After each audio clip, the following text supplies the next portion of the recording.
Coming up on Locked On Dodgers, the Dodgers won a series in Washington, D.C., in which they spent almost as much time in rain delays as they did playing the games.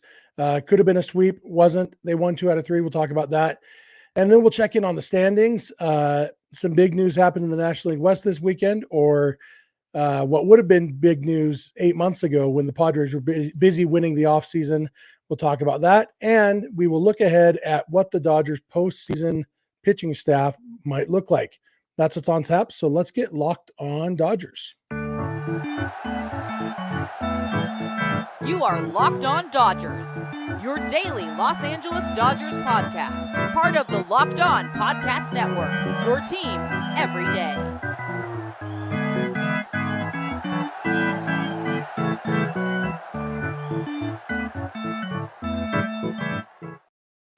Hey, Dodger fans, this is Locked On Dodgers, part of the Locked On Podcast Network, your team every day. Thank you for making Locked On Dodgers your first listen every weekday morning. Remember, this show is free and available on all podcast platforms and on YouTube simply by searching for Locked On Dodgers. Or even better, go and subscribe wherever you're watching or listening right now. Then you can be an everydayer just like we are. If this is your first time with us, I am Jeff Snider. My normal co-host is Vince Samperio, although it's just me today. Vince and I are both lifelong Dodger fans, just like you are. We've also both spent time covering the Dodgers in the press box and the locker room, so we're not quite insiders, but we bring you the smart fans perspective on our boys in blue every weekday morning. This episode is brought to you by Game Time. Download the Game Time app, create an account, and use code LOCKEDONMLB for $20 off your first purchase. Last tickets, lowest price, guaranteed. And we're over the weekend. The Dodgers played a series in Washington, D.C. against the Nationals. Dodgers won 2 out of 3. They won on Friday. They won on Sunday. They lost the middle game on Saturday in a game, a lot to talk about in that game. A lot to talk about in the games they won too. They hit really well for the most part. They hit really, really well on Friday, keeping carrying that over from the last game in Miami. Saturday, they hit better than they got credit for. And the reason I said in the opening that it could have been a sweep, the Nationals had 4 plays in which they robbed the Dodgers of big hits, 3 extra base hits, and what would have been a run scoring single in extra innings. That's a big deal. All 3 outfielders for the Nationals made outstanding plays, and the plays happen. They count. I'm not saying that the Dodgers actually won the game and stopped the steal or anything. I'm saying most of the time, if the Dodgers hit the ball the way they did in that Saturday game, they're going to have probably 4 more hits than they had on Saturday, because they were, at least the 3 plays by the outfielders were all just ridiculous. The play by the infielder on Max Muncy's ground ball in extra innings, it was a great play, but you see that kind of play. Like the play in center and the play in left were both like jaw-dropping, I can't believe he made that catch kind of plays. The play in right field with the guy running in and diving for the ball was definitely not expected. Those had big impacts. All of those cost the Dodgers runs. And so the Dodgers ended up losing in extra innings on a wild pitch. They very easily could have won that game, in which case we'd be talking about a sweep and a 4-game winning streak. Ultimately, these games don't really matter. And so I'm sure the Dodgers will take the series win. But it's hard to feel too upset about that game on Saturday. And then on Sunday, they bounced back and had to endure yet another rain delay. All 3 games were delayed by rain. Saturday's game was only delayed before it started. The games on Friday and Sunday were delayed during the game, which is just ridiculous. And so for the Dodgers to win both of those games, they battled, and it was a good weekend for the Dodgers. Bobby Miller pitched that game on Saturday. That's another argument you can make that the Dodgers almost won that game. Bobby Miller made a bad pitch to Lane Thomas, I think is his name. I know I want him on the Dodgers. I get Lane Thomas and Lane Adams mixed up. I believe it's Lane Thomas on the Nationals. And he had a 2-run homer. And, when you lose by 1 run in extra innings, a 2-run homer earlier in the game in the 7th inning is a big deal. Bobby Miller was left out there again to try to finish 7 innings. He did finish 7 innings, but not before giving up that 2-run homer. So he ended up giving up 5 runs in 7 innings. Again, I loved the move to let him go 7 because every every game that Bobby Miller gets to push himself, whether he's successful or he fails, is a learning opportunity. And you can learn a lot from success. You can learn a lot from failure. And so I love the way that Dave Roberts is handling Bobby Miller. Letting him go back out for the 7th, I thought was awesome. And obviously it would have been great if he had gotten through the 7th unscathed. But I think there were some learning experiences. I think earlier in the game, when Miller got in a jam because he let Ildemaro Vargas get in his head, I think that's going to be a big learning experience for Miller. Miller, if you weren't watching, Miller threw a pitch inside to Vargas. Vargas stared at him, and Miller yelled back, "What?" But you could tell that Miller was flustered after that. He ended up walking Vargas, gave up a couple of hits. It was a rough inning for him. And that's something that, like, you like the fire, you like the not backing down sort of thing, but there needs to be a balance there where you don't let the other team dictate your mood, your approach, all of that, because he ended up losing, allowing some runs that inning because he lost his composure. And so hopefully there's some things he learned from that. Hopefully there's some things he learned about hanging the slider to Lane Thomas. And everything the Dodgers are doing right now with Bobby Miller is all about helping him learn things so that he can be a better pitcher this October. And in the last segment today, I'm going to talk about what the October pitching staff might look like. Spoiler alert, Bobby Miller is a big part of that pitching staff. He is a lock, and the Dodgers want him to be the best he can possibly be in October. And I like that Dave Roberts has given him those opportunities. On Sunday, we saw Miguel Rojas get 4 hits. Austin Barnes had a couple hits. Kike Hernandez had a big double. It was James Outman had a home run. It was the bottom of the lineup that got it done. Plus Jason Hayward had a 2-run single. Freddie Freeman did have a couple hits, but Mookie had, since Mookie's hot streak, basically since the first game of the Braves series, Mookie has struggled a little bit. And he did miss the first 2 games of the series because he had fouled the ball off his foot. Dave Roberts had said multiple times that Mookie wasn't going to play at all this weekend, and then he did play on Sunday. He went 0 for 3, 0 for 4.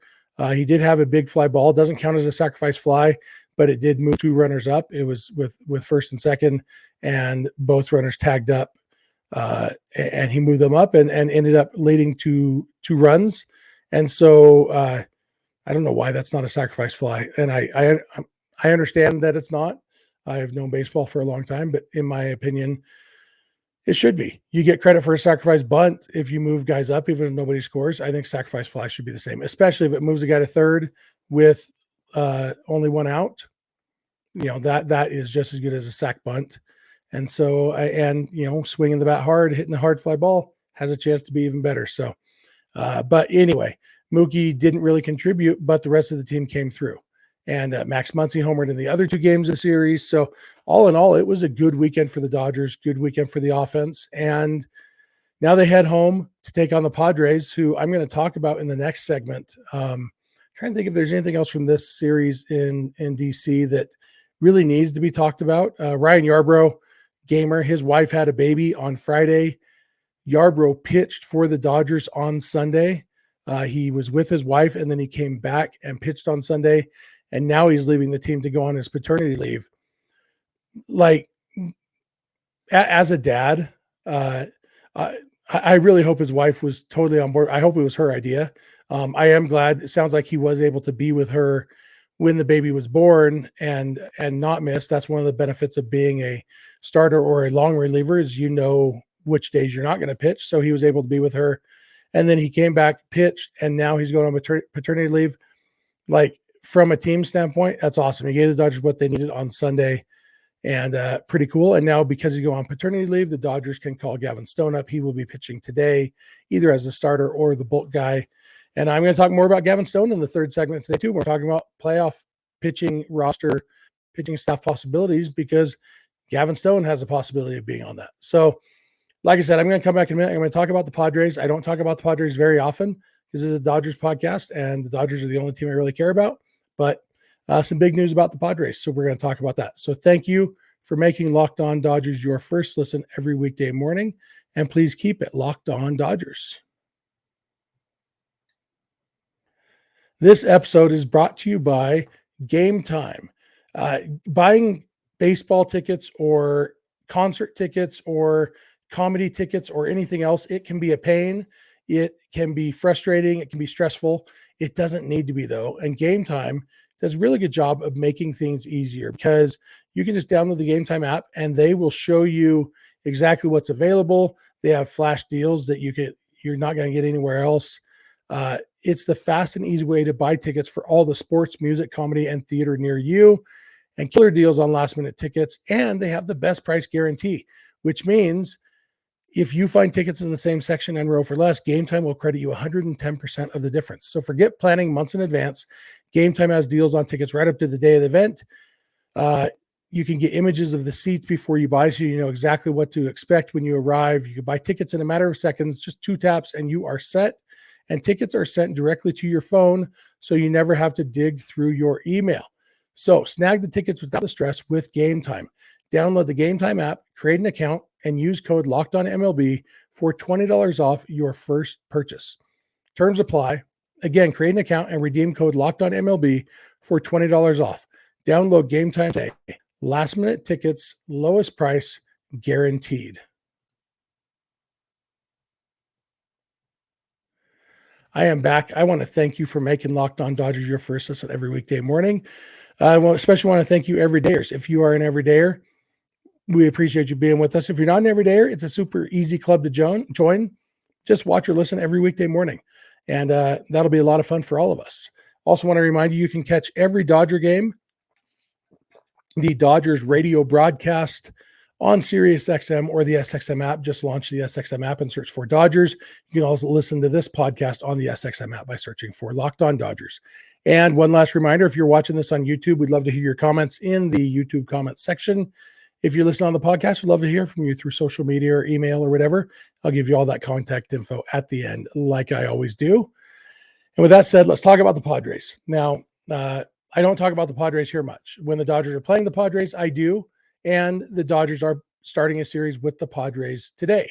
And so it seemed like a good time to talk about them, especially because there was some big news. As you'll recall, 8 months or so ago, the Padres were busy winning the offseason.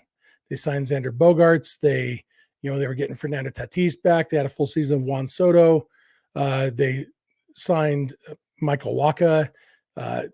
All sorts of stuff that the Padres were doing. They brought back Robert Suarez and Nick Martinez. I think there was a guy they were excited about for some reason.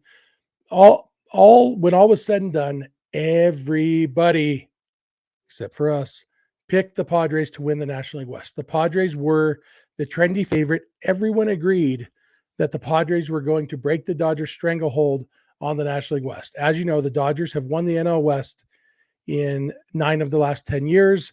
The only exception, 2021, when they lost by 1 game to the Giants because the Dodgers had the nerve to only win 106 games. Well, this year, despite the fact that the Dodgers finished 22 games ahead of the Padres last year, you'll remember the Padres did beat the Dodgers in the postseason. So that gave some people the false impression that the Padres were a better team than the Dodgers anyway. And then the Padres make more moves. The Dodgers were relatively quiet last offseason. Led to everybody predicting the Padres were going to win the National League West. Well, breaking news, folks. It is official.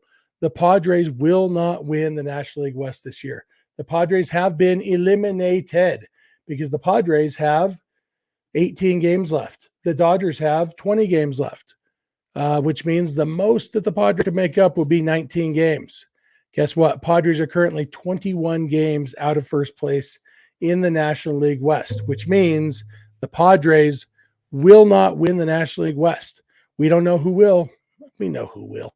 We don't know what will happen after that, but we know the Padres won't win the National League West. For that matter, the Padres are real long shots to even make the postseason. As of right now, they are 8 games out of the last wild card spot with 3 teams ahead of them and also not in the wild card spot. So you've got the Phillies, Cubs, and Diamondbacks right now in the top 3 wild card spots. And then the Marlins are only half a game behind the D-backs. The Giants and Reds are both a game behind the Marlins, a game and a half out of that last spot. And then way down there, 8 games back is the Padres. Padres elimination number to be eliminated from the playoffs is 11, which means If the Padres were to go 7-11 in their last 18 games, there's no way they can make the postseason. Even if they go, say they went 14-4. Well, if anybody ahead of them in the postseason, if the Marlins, Giants, or Reds or Diamondbacks win 7 games, even if the Padres went 14-4, Padres don't make the postseason. And that's why, when you realize that so the D-backs have, let's see, they have 18 games left. So if the D-backs went 6-12 and the Marlins went 6-13 and the Giants went 6-13. Yeah. And the Reds went 6-11,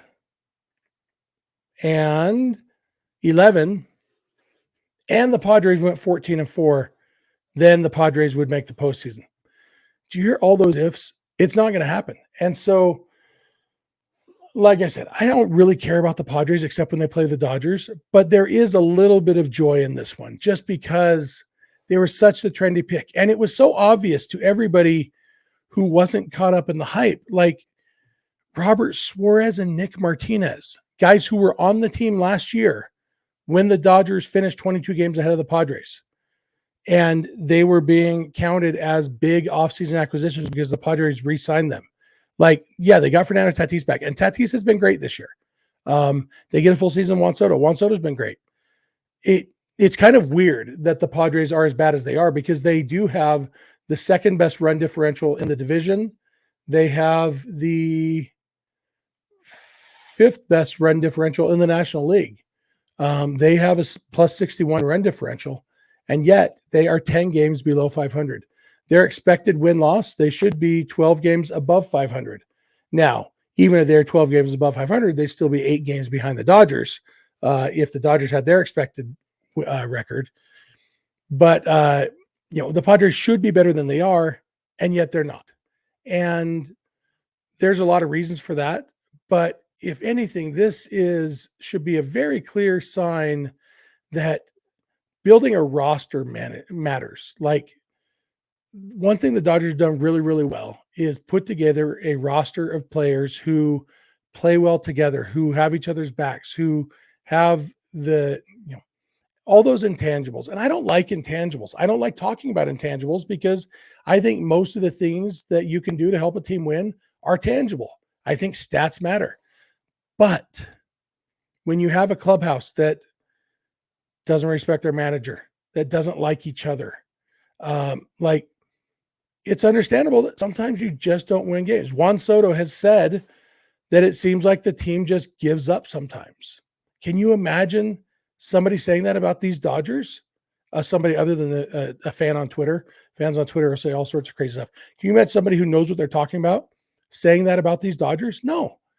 And Dave Roberts has done such a good job. Dave Roberts has already won one Manager of the Year award. This has been his best managing job this year. He absolutely should win the Manager of the Year award. The Dodgers right now are 87-55. So they have 20 games left. If the Dodgers go 13-7, not crazy at all, they're going to win 100 games. If they go 500, they 10-10, they're going to win 97 games after everybody predicted them to, I saw predictions as low as 89 wins for the Dodgers. And that was standard. That was accepted. 89 wins for the Dodgers here. They're going to beat that by at least 10 games, most likely. And they are going to win the division again for the 10th time in 11 years because Dave Roberts has been the best manager in baseball. Andrew Friedman put together a team that can win, partly because they have great players. Mookie Betts and Freddie Freeman are both battling for the MVP award. They have great, great players. But you look at this pitching staff, which I'm going to talk about in the next segment, how they've been just decimated by injuries this year. Dustin May, Tony Gonsolin, both down with Tommy John surgery. Clayton Kershaw missed a bunch of time, still not all the way back to himself. They mentioned they're not quite skipping his start, but they're bumping his start back by, it's basically a skipped start. He's not pitching until I think Friday. So much with every pitcher. Julio, obviously his issues now off the roster.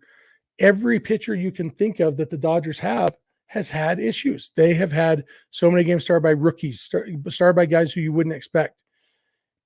And yet they're going to win close to 100 games this year. It's remarkable. And it is for that reason that I have enjoyed seeing the Padres be eliminated from the National League West. I'm hoping the Dodgers can pound that magic number down as they play the Padres the next few days, that they can help eliminate them from the wild card too. Partly just because of the karma from the Clayton Kershaw stuff on the scoreboard, but overall because I like watching the Dodgers win, and the Padres are who is on the schedule. So I'm going to come back in a minute. I'm going to talk about the postseason pitching staff for the Dodgers. So thank you again for making Locked On Dodgers your first listen every weekday morning, and please keep it Locked On Dodgers. This episode is brought to you by Sleeper. The MLB playoffs are around the corner, which means the clock is ticking on your chance to get 100 times your cash on daily fantasy baseball. Baseball has never been more exciting than it is now, with studs like Mookie Betts, Shohei Ohtani, Ronald Acuna, Freddie Freeman. Pick more or less on stats for these stars like home runs, hits, strikeouts, and more for up to 100 times payout on Sleeper. Get your picks right, and you could win big. It's a great way to play fantasy baseball because there's a chance to win some money. And if you know a lot about baseball, it's a chance to use that knowledge to be successful. What players would you take to win 100 times your money? Mookie Betts, get a break out of that slump. Use him to win some money on this daily fantasy baseball. Entries can be made in under a minute. Use promo code Locked On, and you will get up to $100 match on your first deposit. Terms and conditions apply. See Sleeper's terms of use for details.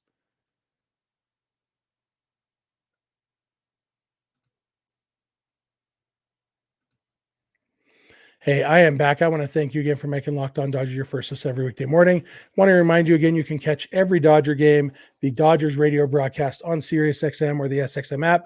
Just search the app for Dodgers. Also want to thank you everydayers who are with us every weekday morning. We really appreciate you. If you're not an everydayer, please join that club.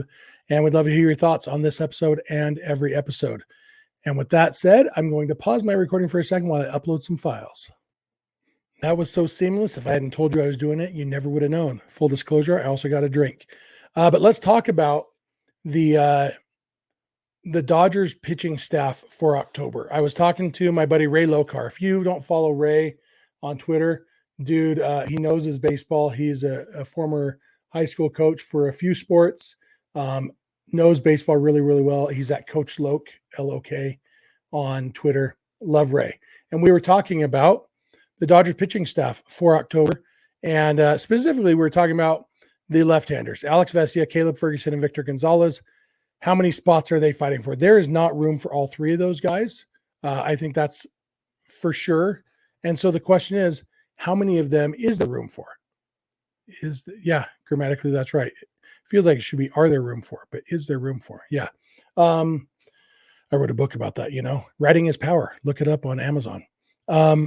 So there are some locks, and that's what I was uploading, some screenshots I took. I was putting together these players into different categories. So my locks for the Dodgers pitching staff in October: Clayton Kershaw, Bobby Miller, Evan Phillips, Shelby Miller, Ryan Brazier, Brusdar Graterol. Those guys are locks as far as I'm concerned. And then there are the likely ones, guys who I think are likely to make the roster. It's 4 starters or starter-ish: Ryan Pepiot, Emmett Sheehan, Ryan Yarbrough, and Lance Lynn. We've talked a lot about Lance Lynn. I don't think they should start him in a meaningful playoff game against the Braves, but I do think, obviously this could change, and that's why he's in likely and not for sure. Lance Lynn has a few more starts in the regular season, and we'll see how he does. If he proves to be as bad as he's been the last couple times, he probably drops off this list. But right now, I think he's likely. Ryan Yarbrough seems very likely. And then Sheehan and Pepiot have both pitched well enough as rookies to be likely, depending on the approach the Dodgers take. And then So that right there is 10. That's 10 guys. They can only have 13 pitchers. So if they go with all 10 of those guys, and again, this gives you 6 guys who are starters or starter-ish. And so I don't know that, there's a chance that they don't take all 6 of these guys, Kershaw, Miller, Pepio, Sheehan, Yarbrough, and Lynn. Maybe they drop off one of those guys. Probably be Emmett Sheehan if they were going to drop one. Just combination of the performance and the history. That's the thing. Lance Lynn also has playoff experience and all of that stuff. So chances are, I think they're going to want him on the roster. Next category is the guys who, if they're healthy, I think they'll be on the roster. That's just 2 guys, Joe Kelly and Yancy Almonte, 2 relievers who are both currently on the IL. Joe Kelly is closer than Almonte to coming back. And therefore, I think he's more likely to be on the roster. If those guys are healthy, I think they're going to be on the roster. They have the track record. They have the performance. They're going to be there. And then you've got the guys who, hey, it's not crazy to think these guys could be there. Those, for me, Michael Grove and Gavin Stone. Grove is also currently injured, coming back soon. And I think if he's healthy, it makes a lot of sense for him to be on the roster. And Gavin Stone could be that 7th starter or starter-ish kind of guy. He's pitching today, as I mentioned, against the Padres, have another chance to impress the Dodgers. He has the prospect shine. He struggled his first few games this year of his career, but since coming back up more recently, he's done better. And so Gavin Stone has a chance to earn a spot. It's not crazy to think. And then you've got the, hey, he's a lefty group. Caleb Ferguson, Alex Vesia, Victor Gonzalez. Now, if you remember, I already listed 10, 12, 14 guys. Now, probably not all 14 of those guys make it, but it shows you just how little room there is for these lefties, to the point where I think I'd say I'd be shocked if more than one of these guys makes the postseason roster. Victor Gonzalez, I don't think he has a chance to make the postseason roster at this point. It's Caleb Ferguson or Alex Vesia. And there's arguments in favor of each of those guys. And I don't know, but it also wouldn't shock me if neither of them made it, if they went with the other round, the other guys. And then there's one last category that I called crazy enough to work. Kyle Hurt, Nick Frasso. Both guys are in AAA right now, have never pitched in the big leagues. Both of them have pitched really well in the minors this year. Kyle Hurt has done better. Frasso has taken kind of a step back since hitting AAA. But Frasso, stuff-wise, I could see him being a reliever in the postseason who teams would be afraid to see. Kyle Hurt has performed better in AAA. Big strikeout numbers too. Either of those guys I could see being, hey, let's take a flyer on this guy out of relief and just see if he can come in pumping 100 miles an hour and just get some outs. So that's a total of 19 guys I mentioned for 13 spots. Again, there were only 6 guys on my lock list. And so beyond that, and even that has an asterisk, Clayton Kershaw I have as a lock because if he's healthy, he's going to be on the roster. We don't know if Clayton Kershaw is healthy, but right now he's a lock. And anybody could get hurt at any time. And so those locks, I almost put an asterisk there because there's no such thing as a lock when it's September 11th like it is today. We won't know the locks until almost a month from now when the playoffs start. But those are my thoughts on the Dodgers pitching staff for October. I'd love to hear your thoughts. Again, if you're watching on YouTube, love to hear your thoughts in the YouTube comment section. If you listen on the podcast, love to hear from you at the information, the contact info I'm going to give you in just a second. That's going to do it for me for today. I want to thank you again for making Locked On Dodgers your first listen every weekday morning. I want to remind you can catch every Dodgers radio broadcast on SiriusXM or the SXM app by searching for Dodgers. You can also listen to this podcast on the SXM app by searching for Locked On Dodgers. You can listen to this podcast wherever you get podcasts or on YouTube. And we really appreciate you who are with us every day, our Everydayers Club. It means a lot to us.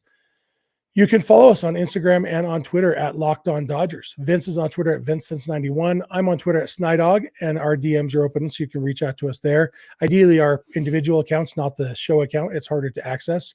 You can email us at lockedondodgers@gmail.com, or you can send us a voicemail or a text message to 323-863-LOCK-5625. We are here every weekday morning, and we hope you'll be here with us. When you get in your car or sit on your couch, tell your smart device to play podcast Locked On Dodgers. And remember, you don't have to agree. You just have to listen.